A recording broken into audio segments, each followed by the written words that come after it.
En un nuevo capítulo de Reflexiones para la Transformación, tenemos el gusto de conversar con Miguel Urbán, ex eurodiputado anticapitalista y asiduo columnista de la revista Viento Sur y el periódico Público. Buenas tardes, Miguel, un gusto tenerte nuevamente en nuestro programa.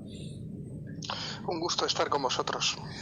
Podríamos decir que vivimos en un verdadero cambio de época, sentenciando en la victoria de Trump y la derrota del neoliberalismo progresista en Estados Unidos. ¿Qué nos podés decir al respecto? Bueno, yo creo que, como tú decías, la victoria de Trump en cierta medida es el ejemplo más gráfico de este cambio de época, ¿no? Durante mucho tiempo, sobre todo en la primera legislatura de Trump, su victoria se vio como una especie de accidente histórico, ¿no? De accidente de la democracia norteamericana, un Frankenstein de los republicanos, ¿no? Pero esta segunda victoria podemos catalogarla como una victoria histórica, ¿no?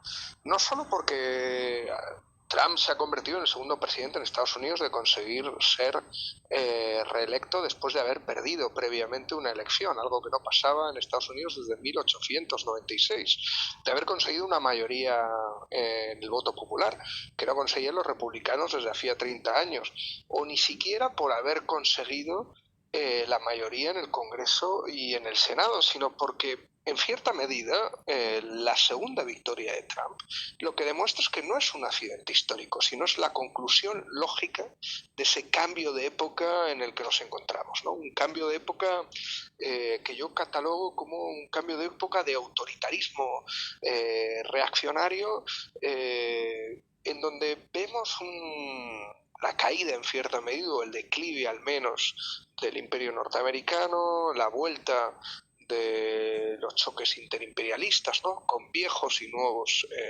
imperios, la recolonización del mundo, el surgimiento de esa ola reaccionaria global de la que Trump es uno de sus mayores exponentes, ¿no? Pero también podríamos hablar de Modi en la India, de Erdogan, de Putin, de Orbán, de Meloni en Italia y de tantos otros, ¿no? En donde hay incluso un elemento en cierta medida podemos decir que este neoliberalismo autoritario se está devorando la propia democracia liberal, ¿no? Y ahí yo creo que Trump se presenta como ese exponente de ese cambio de época, de la entrada en un neoliberalismo autoritario cada vez más salvaje, y en donde yo creo que, por desgracia, con lo que estamos viendo, ¿no? En Palestina, en Ucrania, con el rearme europeo, nos encaminamos hacia un choque de escala planetaria, ¿no? Y yo creo que esto es uno de los grandes retos, conjuntamente con el cambio climático que tenemos, la crisis ecológica, ¿no? Que es algo más que el cambio climático, que tenemos encima de la mesa. Bien, Miguel, ¿se podría decir, como subrayás en tu artículo, que se ha pasado de las victorias de la economía política del trabajo para restaurar en su lugar la economía política del capital? Todo ello combinado, como no podía ser de otra forma, con la exaltación de un Estado fuerte y la disciplina social, ¿no? Evidentemente, ¿no?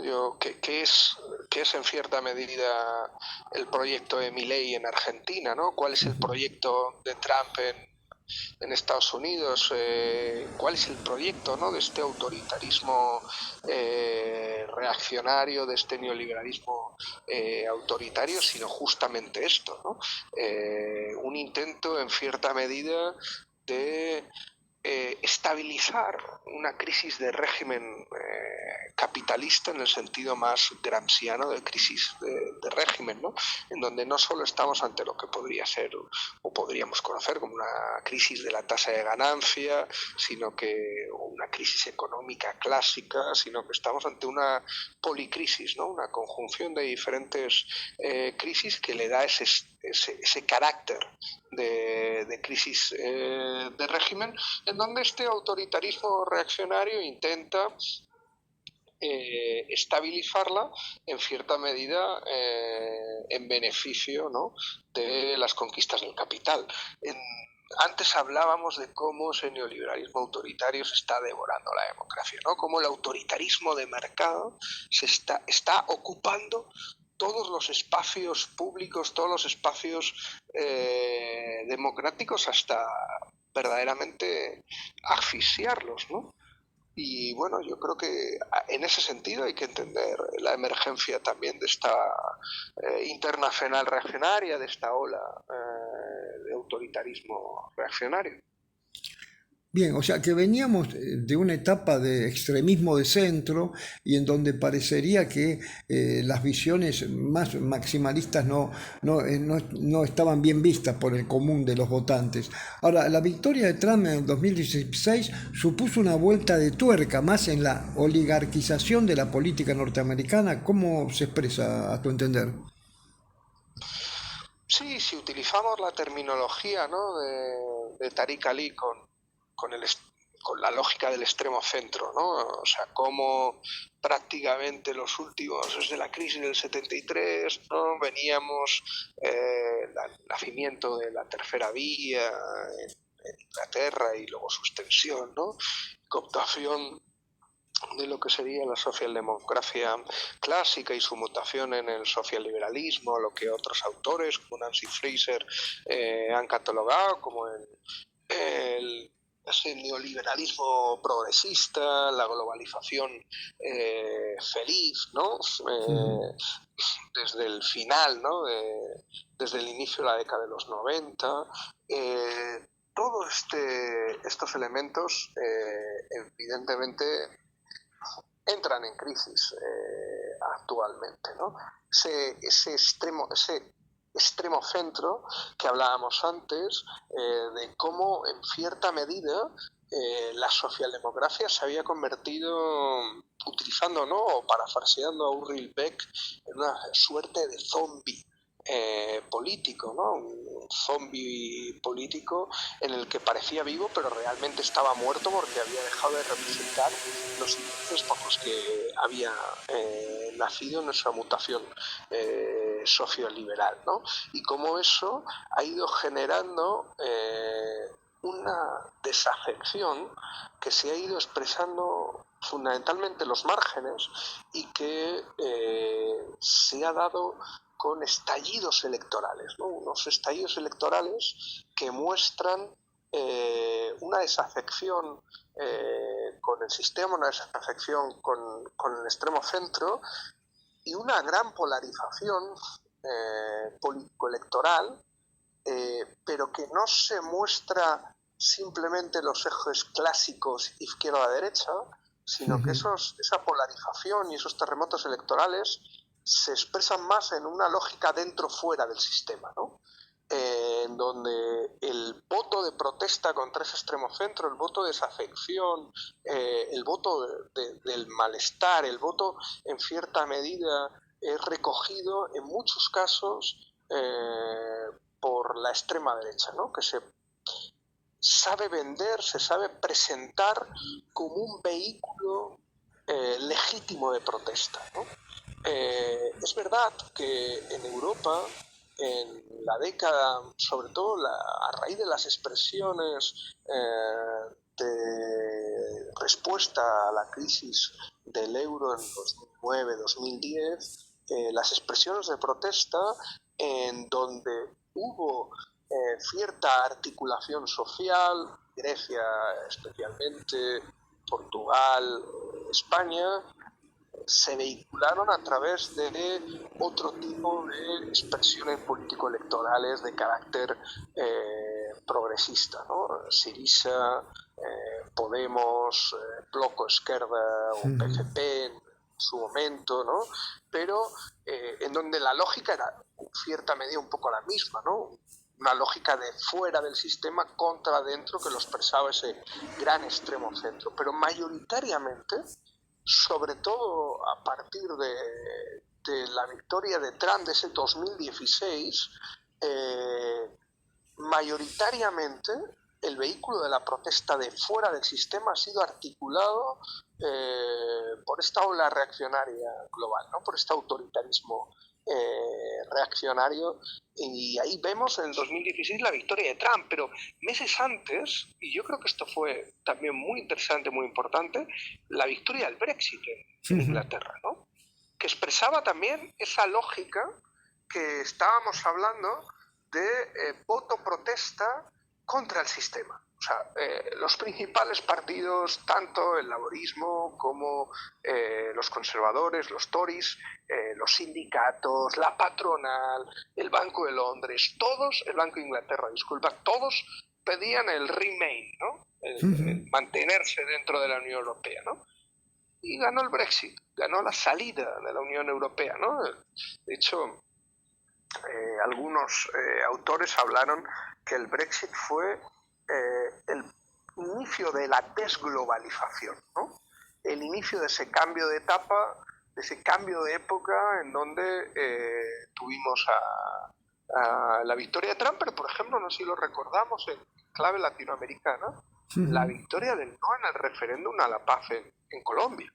Tal cual. O sea, hubo en 3 meses, 4 meses más o menos, hubo 3 votaciones en contra de lo que sería el extremo centro en países muy distintos, ¿no? Y yo creo que es interesante para ver estas expresiones de lucha. Bueno, fue Álvaro García Linera, ¿no? el que expresó lo del Brexit como inicio, en cierta medida,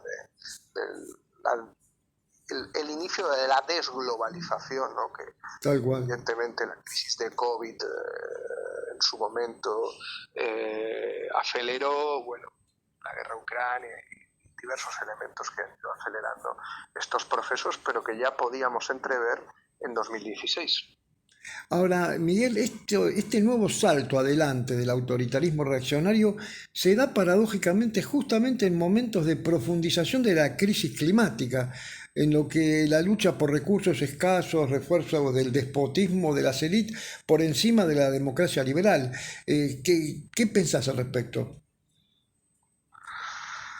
Bueno, yo creo que se está demostrando un poco la paradoja de la democracia liberal, ¿no? La democracia liberal se permite momentos de abundancia, ¿no? En momentos de escasez la democracia no está permitida, ¿no? Dentro del capital, ¿no? La menor de las trillizos de la modernidad, que es la democracia liberal, pues es apocada, ¿no? En estos momentos de escasez, y hay que reconocer que en cierta medida estamos en unos momentos de competencia por los recursos escasos, de escasez. En ese sentido se puede leer también los procesos de recolonización que estamos viendo, ¿no? Cómo los procesos de recolonización llevan aparejados también la vuelta de una forma tan descarnada, ¿no? De las lógicas de la otredad, ¿no? Que podemos ver en el genocidio en marcha en Palestina, pero que también podemos ver en las propias políticas migratorias de Trump o en las propias políticas migratorias de la Unión Europea. Sí, la necropolítica, ¿no? La necropolítica, ¿no? Hay que recordar que ahora mismo la necropolítica de la Europa Fortaleza causa unas 12.000 muertes al año. Es una barbaridad. Son 12.000 asesinatos. Estamos hablando de que esta necropolítica trata a la población del sur global, a la población pobre del sur global, como humanidad superflua, ¿no? Ujú. Eso no lo podríamos entender sin esa vuelta también de la retórica y de los procesos neocoloniales, ¿no? En donde los viejos y los nuevos imperios se vuelven a repartir el mundo. África, estamos viendo la competencia tan fuerte en América Latina, ¿no? Con los procesos comerciales. Hablamos mucho, ¿no?, de los aranceles de Trump, pero bueno, la Unión Europea tiene una política de agresividad comercial también sobre Latinoamérica muy Sí, sí. fuerte, donde el litio es un elemento fundamental. Lo hemos visto en la modernización del acuerdo comercial, Unión Europea-Chile, lo están intentando con la modernización del acuerdo comercial con México. Tenemos a las puertas la firma del acuerdo Unión Europea-Mercosur, la entrada de China en el continente latinoamericano, ¿no?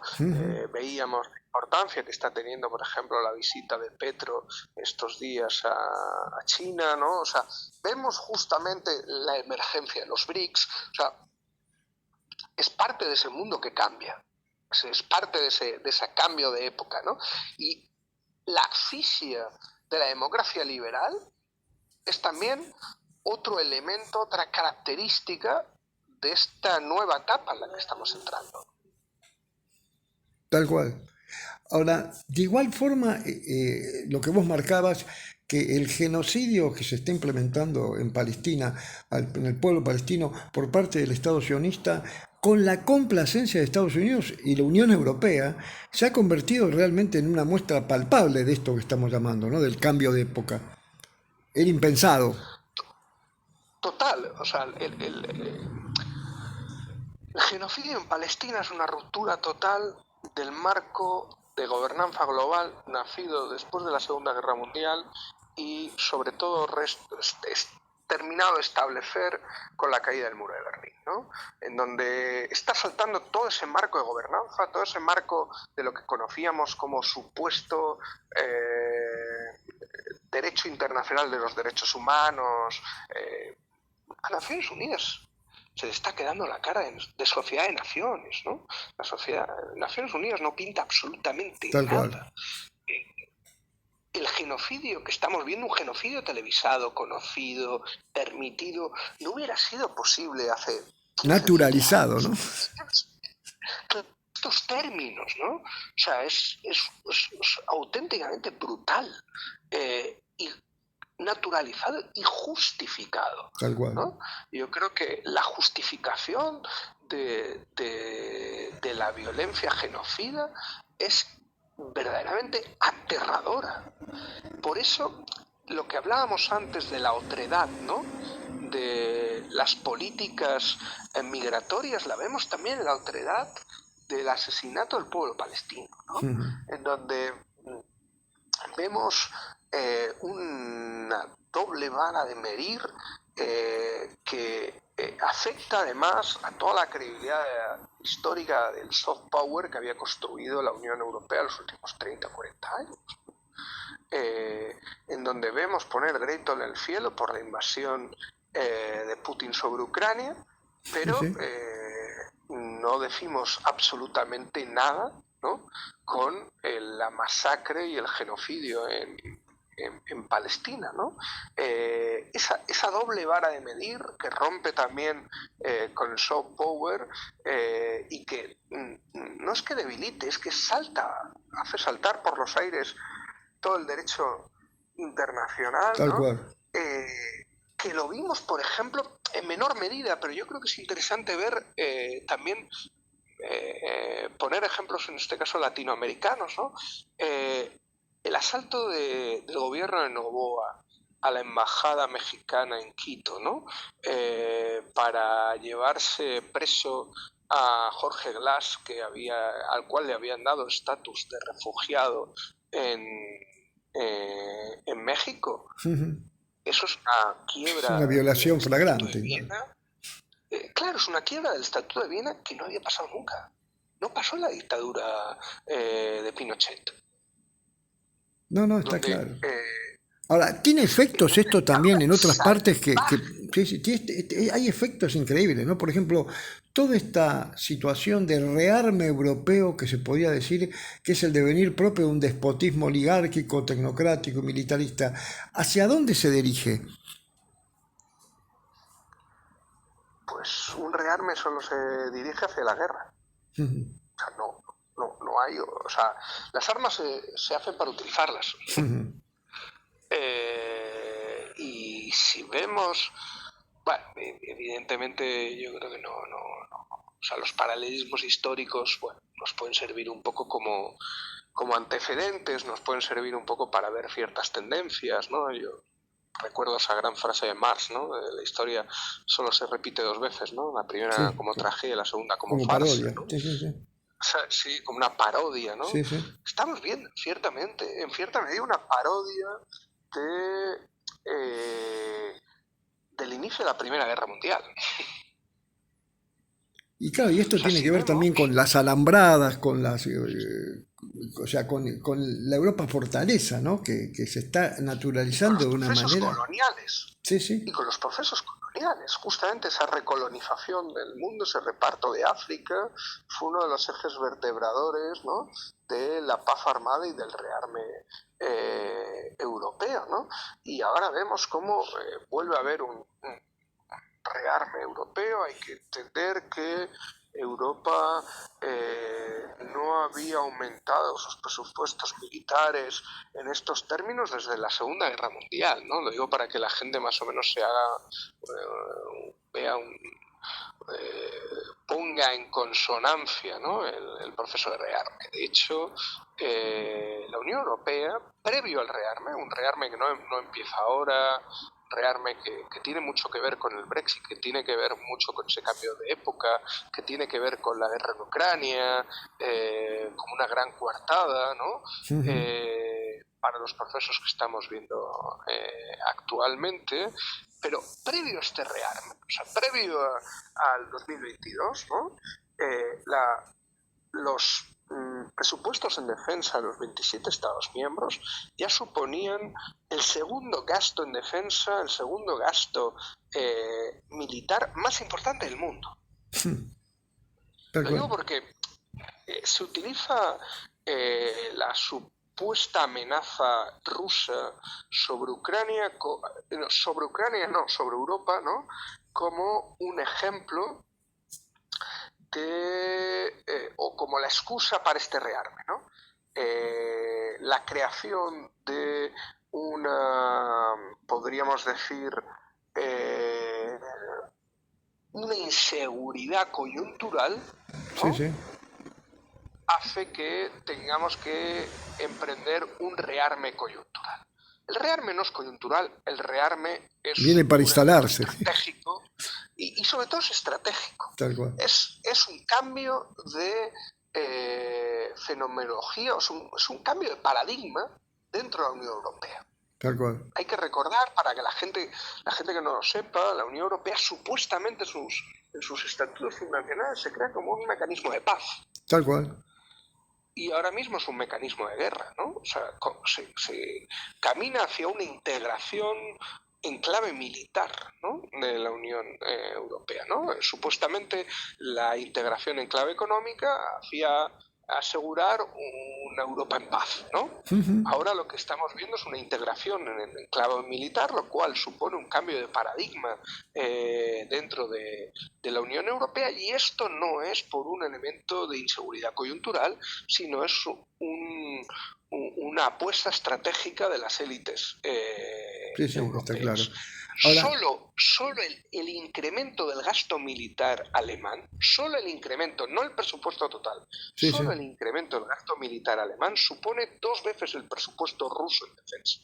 Lo digo para que más o Solo el menos alemán. Ni que hablar pongamos de los solo 27. el incremento. El incremento del presupuesto alemán son 100.000 millones. Ahora, O sea, lo digo Miguel, para que... Miguel, Sí. ante esta pintura de nuestro tiempo, que expresa cuáles serían, a tu entender, las estrategias contrahegemónicas en tiempos de autoritarismo reaccionario. Bueno, yo creo que hay un elemento fundamental, ¿no? O sea, no tenemos muchísimo tiempo como para poder desarrollarlo, pero telegráficamente yo creo que la izquierda tiene que recobrar un proyecto de emancipación, de superación del capital.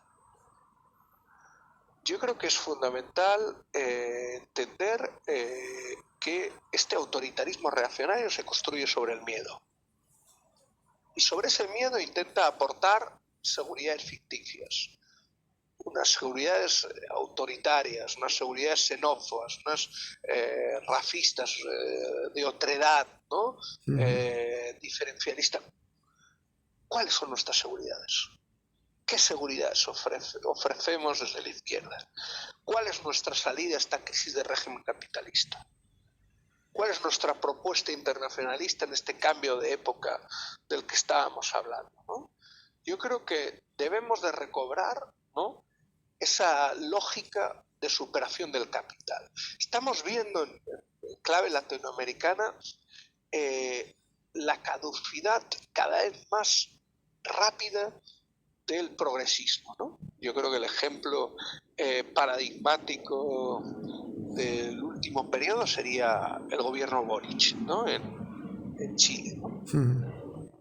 Que el gobierno Boric demuestra la incapacidad del reformismo en este momento histórico, en este momento político, Tal ¿no? cual. Y yo creo que aquí por eso es tan necesario recuperar un proyecto de emancipación y de superación del capital, ¿no? Y entre el hoy y esa propuesta ecosocialista, ¿no?, está el mientras tanto, ¿no? ¿Cómo construimos, cómo gestionamos, ¿no?, ese mientras tanto? Y ahí yo creo que, de hecho, en el artículo que citabas, yo ahora te citaba Boric, pero yo citaba el ejemplo de Syriza en Grecia, ¿no? Y las lecciones de Syriza en Grecia para la izquierda europea, ¿no? Yo creo que en el caso, bueno, el peronismo en Argentina, ¿no?, Boric En Chile. en Chile, el lulismo en Brasil, ¿no? Yo creo que son ejemplos de la incapacidad actualmente del reformismo de tan siquiera de conquistar algún tipo de reforma, ¿no? Tal cual, tal cual. Y cómo es necesario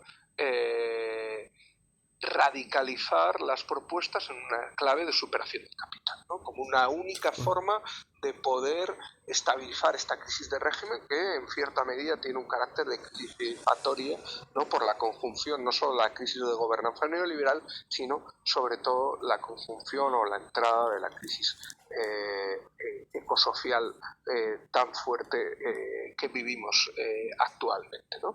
Y cómo somos capaces de reconstruir los lazos de clase, de reconstruir los lazos comunitarios, en base también a la articulación de construcción de procesos comunitarios de seguridad, ¿no? O sea, cómo reconstruimos las organizaciones sociales, los movimientos en esta clave, ¿no?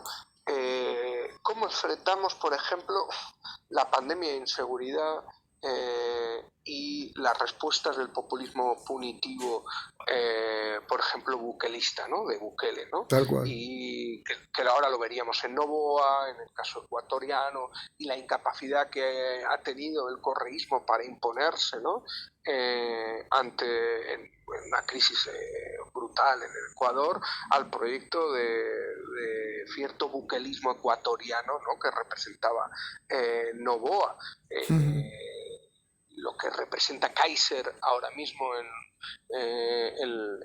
la derecha chilena para las elecciones del próximo noviembre, ¿no?, en cierta medida.